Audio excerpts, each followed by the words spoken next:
What's going on, guys? I'm VFM, and this time I'm talking about, as you could tell by my shirt, Batman. This time, though, I'm talking about The Batman, the actual TV show that was shown on Kids WB, for quite a while. It had about 3 to 4 seasons. And pretty much, this is a different take on the actual Batman mythology. Instead of just calling him Batman like that, number one, they're actually calling him The Batman, like how it was back in the original comics of the Silver Age of DC.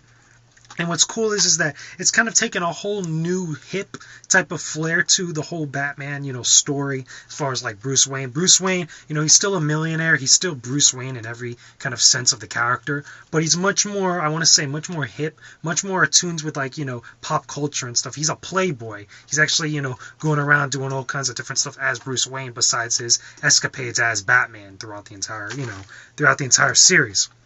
But what's really cool is the presentation of some of the stuff that Bruce Wayne actually does as Batman. For example, the Batmobile, instead of it being how it's usually shown in different types of takes on Batman, it's shown in a much more kind of, bulkier, bigger, a la Batman Begins, kind of like the Tumbler, the tank. But this one, it's much more sleek. Looks like something out of Transformers or some sort of like robot mecha anime. That's one of the things you got to understand. Like a lot of the DC kind of TV shows and stuff are taking this kind of pseudo-American / anime style approach, which is pretty cool because the action and the choreography is really awesome. But anyway, like I was saying, the Batmobile and pretty much all of Batman's gadgets have this really flare, polish, really bulky, they look pretty awesome, really exaggerated in different things. He's got a ton of different vehicles, a ton of different toys, the Batmobile, the Batplane, Batcycle. He even has what's called the Batbot, which is almost kind of like this big hulking, this muscle suit that he uses in a couple episodes where he actually uses it to fight Bane, which is pretty cool. But it's kind of got like the whole bat gimmick going on and everything. What's even also cool, like little details throughout the show that you notice that, is kind of like giving it its own kind of flavor, is even the take on the logo. If you guys could probably, if I could find it right here, it's a little hard to see here, but if you guys could see it there, you could see the difference. It's kind of got like a blending of both the 1960s Adam West Batman logo as well as the new take of Batman, from Batman the Animated Series, as far as color scheme and everything. But it's pretty cool. It's a nice little homage, to the Batman mythology pretty much throughout history. Also, in little different spots throughout the series, you also have Adam West himself actually playing the mayor of Gotham City in a couple episodes. I know one of the episodes, in particular this season, this is season 3, by the way. In this season, he actually plays the mayor of Gotham while, Poison Ivy and the Joker, have a whole bunch of different things going on that they're doing in Gotham City, trying to steal different, items, or pretty much trying to take over Gotham City with plants and such. It's pretty cool. Now, as far as action, as far as choreography is concerned, as far as how the actual other characters besides Batman himself actually look, like I said, pseudo-American / anime style. Some of the villains look completely different. Instead of the Joker being kind of like, the purple suit wearing dude, he's much more exaggerated. He's much more coming off as insane. He looks a lot more different. He looks kind of like a wild man. If you actually look at like something like Blanca from Street Fighter, he has kind of like, different attributes of like Blanca, adopted to the Joker. But it's still the Joker, though. He's still the wild, crazy clown that we all know.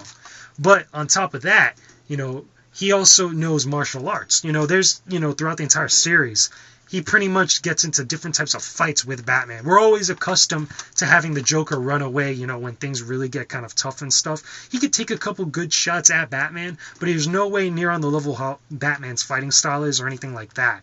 He pretty much, in this show, however, he actually knows martial arts and he's really quick. He's on his feet. He's all over the place. He's a really big, crazy wild man for the most part.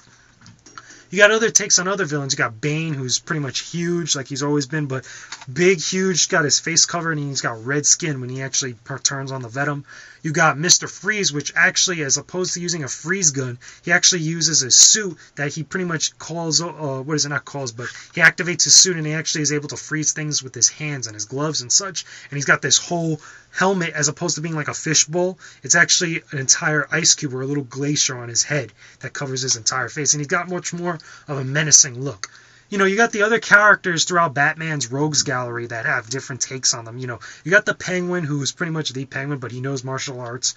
You have Poison Ivy, who's in this actual cartoon is actually portrayed as a teenager that actually, goes to the same school as Batgirl, Barbara Gordon.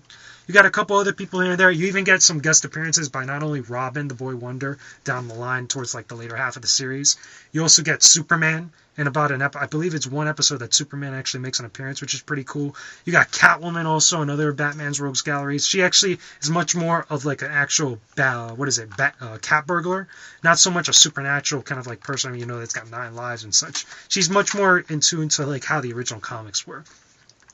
But it's pretty cool. The series overall as a whole is an interesting take on Batman. It's by no far any means as good as Batman the Animated Series. I'm just going to throw that right out there. You know, there's plenty of other different takes on Batman that are much more better than this one, obviously. But as far as animated is concerned, this does a pretty damn good, decent job. So it respects the property, adds its own little flavor, and really brings it to the kids. You know, if you really look at it clear cut, this is a much more kiddier version of Batman. You know, as compared to like Batman the Animated Series, which is much more mature, a little more serious taking. But this one is much more along the lines of clear fun. That's with The Dark Knight. So anyway, that's all I got for you guys. Leave your comments and video responses. I don't mind. Just keep it civil. Let me know what you guys think of this series. What is your favorite season? What is some of your favorite episodes? Let me know if you guys actually like this series or not. If you thought it was a terrible representation of Batman or not. If you actually liked it. So anyway, that's all I got for you guys. I'll talk to you guys again soon. I'm VFM. Take it easy, everybody.